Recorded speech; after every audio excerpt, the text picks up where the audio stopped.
A realtor walks into a house that the owners have spent literally years and thousands of dollars fixing up. New paint, new landscaping, a fancy fireplace insert, a bathroom remodel, the whole thing. And in her head, before she even finishes the walkthrough, she's already knocked $15,000 off what she's about to tell them their house is worth. Not because anything is broken, not because anything is dirty or falling apart, because of choices. Choices the owners were actually proud of. Choices they thought were upgrades. And nobody ever told them otherwise. Because why would a friend or a neighbor walk up to you and say, "Hey, that thing you love in your house, it's costing you money?" Nobody does that. Except me, right now, for the next few minutes. Because here's the thing about home value that almost nobody explains properly. It's not just about whether your house is in good condition. A house can be spotless, well-maintained, zero issues with the roof or the foundation or the plumbing, and still lose serious money at resale because of decisions that have nothing to do with condition and everything to do with what buyers actually want versus what you wanted for yourself while you were living there. And the scary part is, these mistakes build up slowly, one renovation at a time, one weekend project at a time, until years later you list the house and get a number that just doesn't match what you put into it, and you have no idea why. So I went and pulled together the 5 biggest ones, the ones that show up over and over again in what agents and appraisers actually say cost sellers real money. Some of these are going to surprise you, because a few of them are things people specifically do thinking they're adding value. Let's get into it. Number 1, and this one trips up more people than anything else on this list, over personalizing your renovations for your own taste instead of a broad neutral taste. Look, I get it. It's your house. You live there. You should be allowed to make it feel like yours. And that's true, right up until the day you decide to sell it.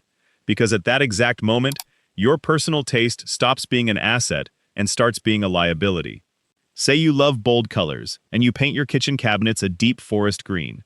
Or you go all in on a dark, moody accent wall in the living room. Or you rip out a normal bathroom and put in this super specific spa-style setup with a giant soaking tub and no shower. To you, that's beautiful. That's exactly what you always wanted. But to a buyer walking through, that's not a feature, that's a project. That's a mental note that says, okay, I'm going to have to repaint this whole kitchen before I move in. Or I'm going to have to rip that tub out and put a shower back because I have 2 kids, and a soaking tub is useless to me. And here's the part that really stings. It's not that buyers hate what you did. Some of them might even like it. The problem is that liking something and being willing to pay full price for something you'll immediately have to change are 2 completely different things. Buyers subconsciously start subtracting money the second they imagine having to redo something, even something small. A bold color choice can knock thousands off an offer, not because paint is expensive, but because it signals more work, more time, more hassle, and buyers pay less for hassle every single time. The fix isn't that you have to live in a beige box your whole life. It's just knowing the difference between personalizing for living and personalizing for selling. If you're planning to be in the house for another 10, 15 years, go wild, do what makes you happy. But the moment you know you're selling within the next year or 2, that's your cue to start pulling things back toward neutral. Because neutral isn't boring, neutral is just what sells. Number 2. DIY renovations, especially the kind where it's obvious, even to someone with zero construction knowledge, that a professional didn't do it. This one is brutal because it usually comes from a good place. People want to save money, they're handy, or they think they're handy, and they figure, why pay a contractor $5,000 when I can watch a few videos and do it myself for a fraction of the cost? And sometimes that actually works out fine, but a huge number of times it doesn't, and what you end up with is something that looks almost right, but not quite. Tile lines that aren't perfectly straight. A backsplash that doesn't quite meet the counter cleanly. Trim that doesn't sit flush. A closet you converted into extra storage that clearly wasn't built by someone who does this for a living. Buyers notice this stuff more than you'd think, and it's not really about the specific flaw, it's about what that flaw makes them assume about everything else in the house. If the visible stuff, the stuff right in front of their face, wasn't done professionally, their brain immediately starts wondering what else in this house was done by an amateur. Is the electrical up to code? Was the plumbing actually done right? Or is it just hidden behind a wall where I can't see it? A crooked tile job doesn't just cost you the value of redoing the tile, it costs you trust in the entire house. and buyers pay less for houses they don't trust, even when there's nothing structurally wrong. This doesn't mean never DIY anything. Small stuff, painting a room, swapping out light fixtures, that kind of thing is usually fine. But for anything visible and permanent, anything that becomes part of the bones of a room, like flooring, cabinetry, tile work, it's genuinely worth paying for it to be done right. Because a clean professional job doesn't just look better, it protects the value of everything around it too. Number 3, and this one is sneaky because it's not really about a renovation at all. It's about what you didn't do. Deferred maintenance. Basically, letting small problems sit there unresolved for way too long. A little water stain on the ceiling that's been there for 2 years because it only happens when it really storms. So you figured, it's not a big deal. A door that sticks a little and needs a shove to close. A faucet that drips just slightly, so slightly you don't even hear it anymore, because you've tuned it out. None of these things feel urgent when you're living there day to day. You adapt. You just start doing the little workaround without even thinking about it. But a buyer walking through your house for the first time doesn't have 20 years of built-up tolerance for these things. Every one of those little issues is a fresh red flag to them, and it's not just about fixing that one specific thing, it's what it implies. If there's a water stain on the ceiling that was never dealt with, a buyer isn't thinking, oh, that's a $50 paint fix. They're thinking, is there an ongoing roof leak I don't know about? What else has been ignored in this house that I can't even see? And this is where it gets expensive, because buyers, or more specifically, their inspectors, will absolutely find this stuff. And once an inspection report comes back with a list of deferred maintenance issues, buyers don't just ask you to fix the $50 problem. They use it as leverage to renegotiate the whole price, sometimes asking for way more than the actual repair cost, because now they've lost some confidence in the house overall, and they want to be compensated for that uncertainty. The fix here really is just staying on top of small stuff as it happens, instead of letting it pile up for years.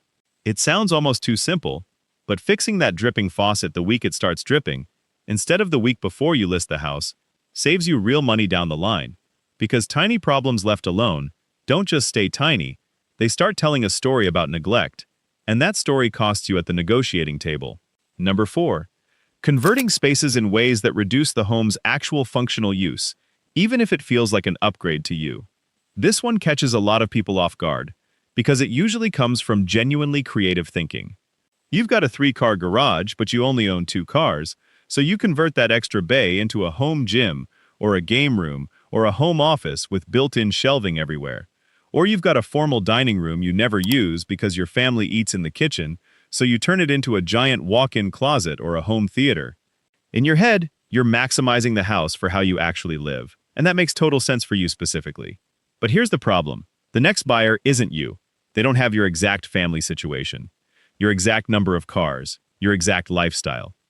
A huge percentage of buyers are specifically looking for a certain number of bedrooms, or garage space, or a functional dining area, because that's how they plan to use the home, and when they walk in and see that a bedroom has been converted into a closet, or a garage bay has been converted into a gym with equipment bolted to the floor, in their head, that's not a bonus room, that's a room they now have to spend money undoing before it works for them.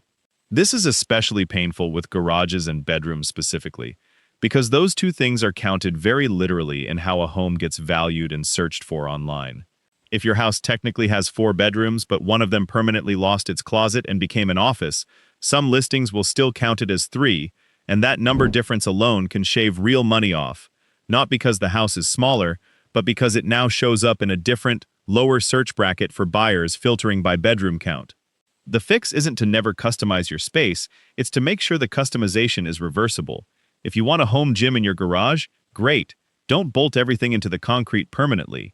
If you want an office instead of a formal dining room, keep it easy to convert back with basic furniture instead of built-in permanent fixtures. That way you get to enjoy the space exactly how you want while you live there. And you're not stuck doing expensive demolition and reconstruction right before you list, just to get the house back into a configuration buyers expect. And finally, number 5, the one that honestly might surprise you the most, because it's not a renovation at all, it's landscaping and curb appeal that's either overgrown or, just as often, overly elaborate and high maintenance. We tend to think about resale value in terms of what's inside the house, kitchens and bathrooms and flooring. But the truth is, a huge amount of a buyer's decision happens before they even walk through the front door. It happens in the first 10 seconds, sitting in the car, looking at the outside of the house. And there are two ways this goes wrong, and they're basically opposites of each other. One is neglect, overgrown bushes hiding the windows, a lawn that's patchy and stressed, trees that clearly haven't been trimmed in years, dead landscaping nobody bothered to replace. That signals neglect before a buyer even steps inside, and it primes them to expect more neglect once they're in the house, even if the inside is actually fine. But the other mistake is almost the opposite problem, and it catches people who genuinely love gardening off guard. Going way too elaborate. An intricate koi pond with a pump system that needs constant maintenance. A huge, complicated garden full of specialty plants that need specific care most buyers have no interest in learning. An elaborate irrigation system that's confusing to operate. To you, this is a labor of love, something you're genuinely proud of. To a buyer, this can actually look like a future chore they didn't sign up for. Extra costs, extra time, extra complexity, for something they just wanted to be a normal backyard. The sweet spot is clean, simple, well-maintained, and low effort to keep that way. Trimmed hedges, a healthy lawn, a few solid plants, nothing that requires a manual to operate. It doesn't need to be extravagant, it just needs to look cared for and easy, because buyers are subconsciously imagining their own future weekends the second they pull into the driveway. And easy sells a lot better than impressive. So if you zoom out and look at all 5 of these together, there's actually one theme running through every single one of them. It's not about your house being messy or broken or falling apart. It's about decisions. Decisions that made total sense for how you personally wanted to live, but quietly work against you the moment a stranger walks through, trying to imagine their own life there instead of yours. Bold personal choices, DIY work that shows, small problems left alone too long, spaces converted away from their original purpose, and outdoor spaces that are either neglected or way too high maintenance. None of these show up as one big dramatic red flag. They just quietly chip away at your number, a little bit here, a little bit there, until you're sitting across from an agent wondering why the offer isn't what you expected. The good news is, every single one of these is fixable, and most of them don't require some massive expensive overhaul, just a shift in thinking a year or two before you actually plan to sell. Walk through your own house right now with fresh eyes, like you're a buyer seeing it for the very first time, and ask yourself honestly if any of these 5 things are quietly working against you. If they are, now you know, and now you've got time to fix it before it costs you.